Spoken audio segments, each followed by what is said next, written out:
Pues estamos de nuevo con ustedes, queridos oyentes, en este magnífico programa, tercer programa de la séptima temporada de La Pica en Flandes, y va a abordar nuestro historiador de cabecera la magnífica serie de exposiciones, exposiciones de lo que es la situación del conflicto en Ucrania.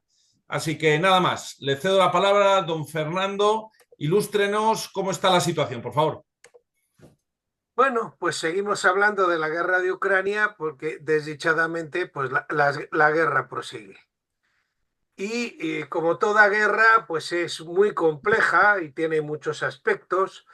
En el programa anterior nos centramos en lo que era la ocupación y dominio del territorio por las distintas partes, donde no ha habido grandes variaciones. Prosiguen los combates en Kursk. Y en el resto de zonas prosigue el lento avance ruso, sobre todo en lo que podríamos considerar la zona, digamos, sur del frente del Donetsk, que es donde los rusos están logrando, digamos, más importantes avances.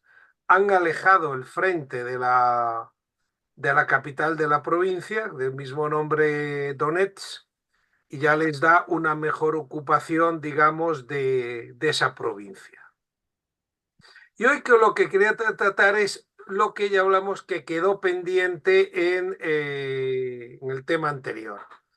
Las guerras no es solamente la ocupación del territorio, sino que importa y mucho más lo que es la destrucción o el desgaste del ejército enemigo, minando, digamos, la voluntad de vencer. Ya hemos hablado muchas veces de que esto es una guerra de desgaste y en la cual el fin vendrá cuando el desgaste de uno de los contendientes o el mutuo haga que lleguen a un acuerdo que ponga término a la guerra.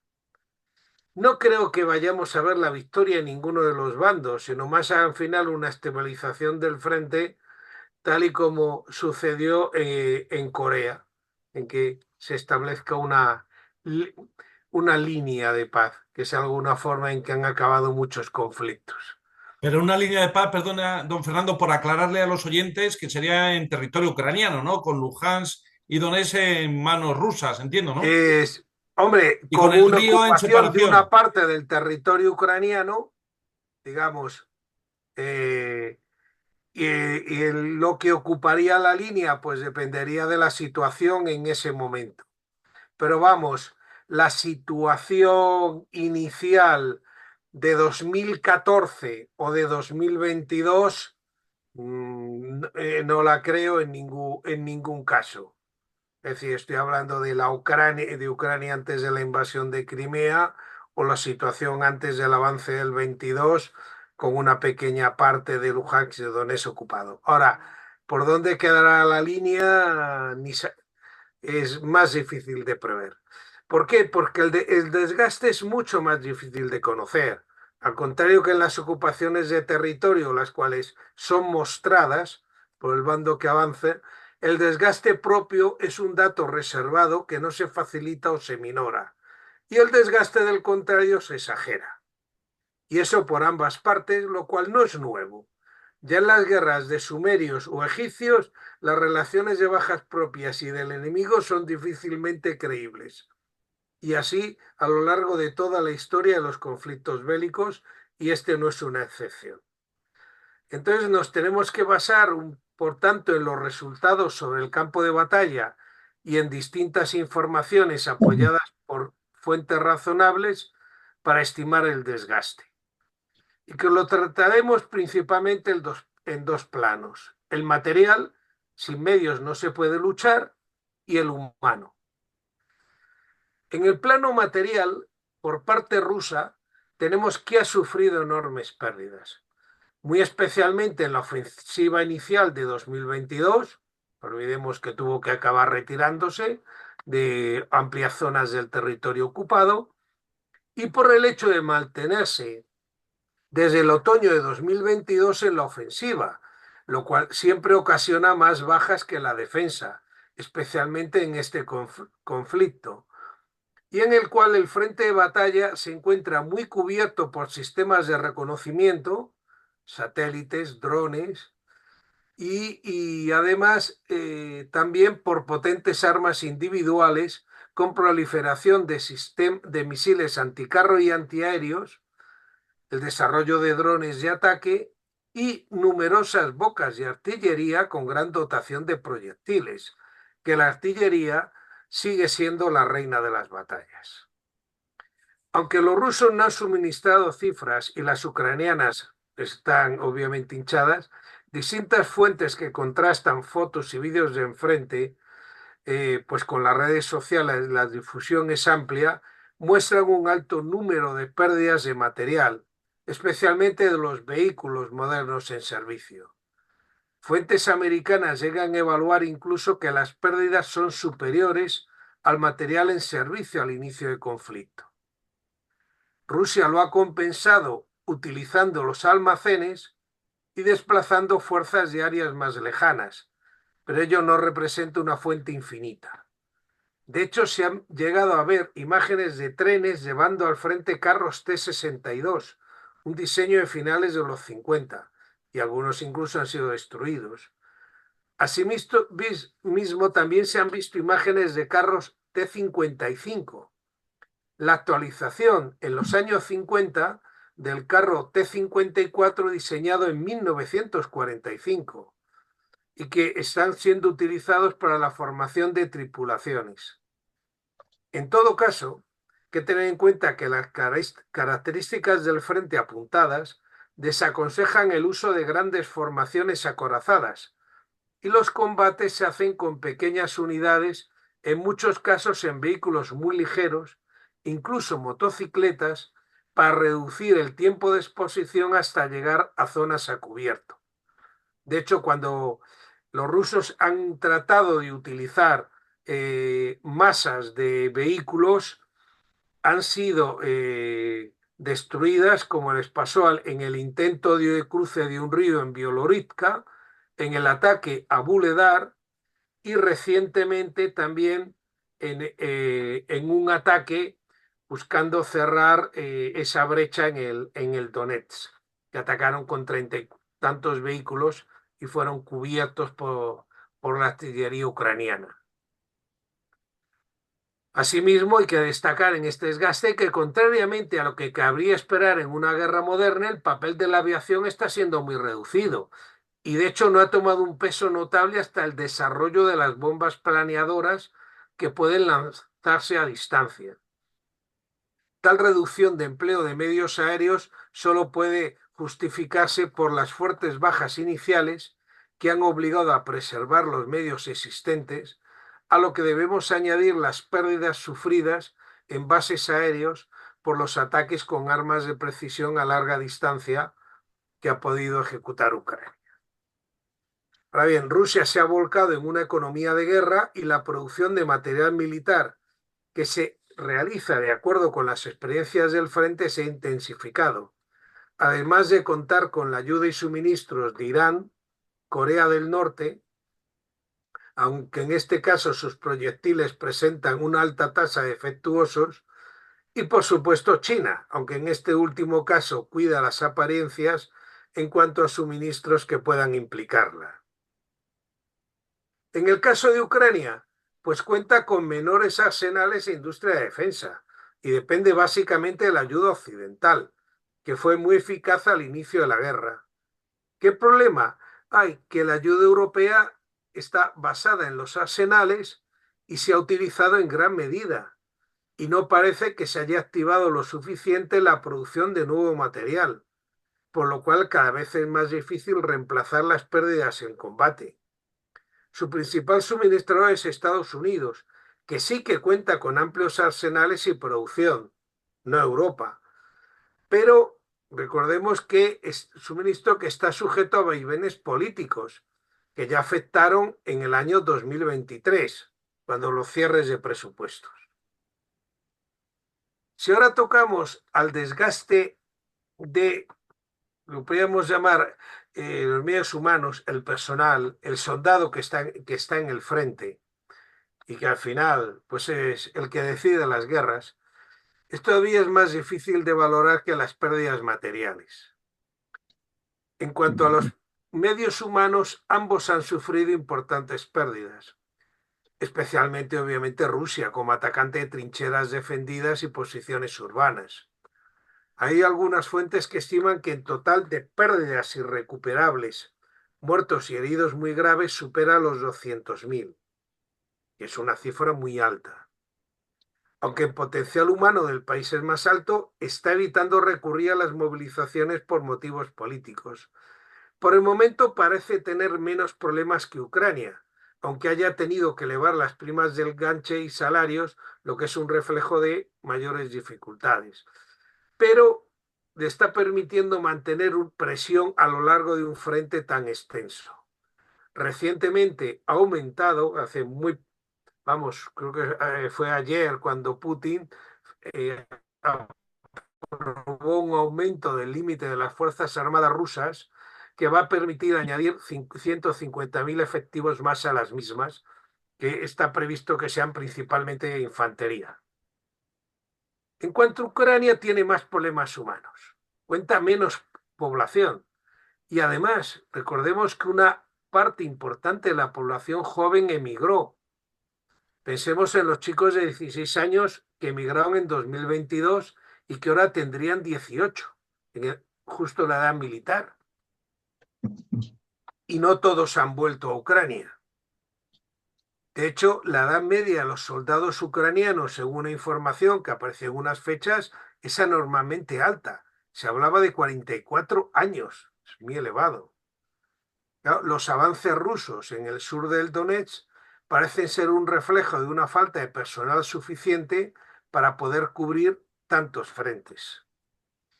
Y por último, añadir unas notas sobre algo que no debemos olvidar, que es el frente interno, la población civil en la guerra y el desgaste que su continuidad ejerce sobre la misma por las privaciones a las que se ve sometida. Rusia está buscando que la guerra afecte lo menos posible a la población civil para evitar desgaste del gobierno.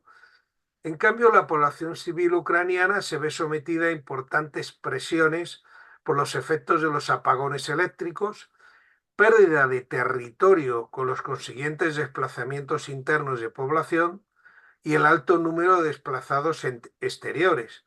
Pensemos que hay familias en que la mujer y los niños se fue al exterior que llevan ya más de 2 años y medio separados.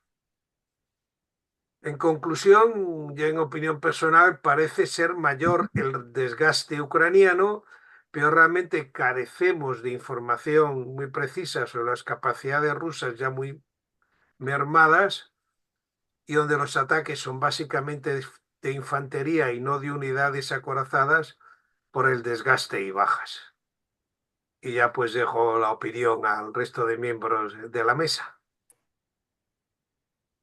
Muchísimas gracias. Tenemos por delante 6 minutos para debatir al respecto. Me parece que es un tema, pues, verdaderamente apasionante. Me gustaría añadir, antes de ceder la palabra a nuestro teniente general, que según noticias publicadas en prensa, va a movilizar un ejército Rusia de 2,5 millones de hombres. O sea, ya quiero decir con esto que las capacidades de escalar quedan ahí. O sea, no creo yo que no tengan en Luhansk ni 200.000. O sea, van a movilizar a 10 veces más, yo creo. Y esa es una realidad. O sea, el despliegue, yo creo que el despliegue militar de Rusia es un despliegue, vamos a decir, de contención. Pero bueno, es una opinión un poco personal. Cedo la palabra a nuestro teniente general. Adelante. Poco que añadir a lo que ya ha dicho don Fernando.